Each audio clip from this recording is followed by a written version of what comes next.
4 ta akkumulyatorni o'rnini bitta bu akkumulyator bosadi desam ishonasizmi? Qarang. Bu og'irgina akkumulyator. Buni bilasizlar, o'zlaridan ko'tarib qo'yamiz kerak. Bu skuterning akkumulyatori. Endi qaranglar. Biz ham mana bu yengilgina akkumulyatordan qo'yamiz mana. Bu hali korpus qo'yilmagan, lekin sizga ko'rsatishim uchun shunaqa shaklda qilganman. Endi bu narsani hozir ishlatib ham ko'rsataman. Mana.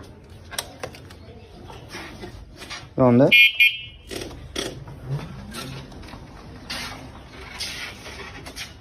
Tortishi ham yaxshi. Akkumulyator zaradi ishlaydi. Eng qiziq joyini aytaman sizga. Mana bu 4 ta akkumulyator og'irligi tufayli bu tez harakatlana olmaydi va zaradi uzoqqa yetmaydi. Lekin mana bu yengil akkumulyator yengilligi uchun ancha tez harakatlanadi. Va bu zaradga bemalol qo'ysa bo'ladi. Ayni o'zini, skuterning o'zini zaradniki bilan. Qaranglar do'stlar, hozir tezligini test qilamiz. Mana birinchi bosqich 2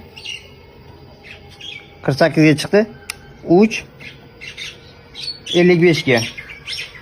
Do'stlar, mana skuterning o'zini zaradniki, zaradga tiqamiz. Qizilcha yonda zarad olibdi. Endi qaranglar.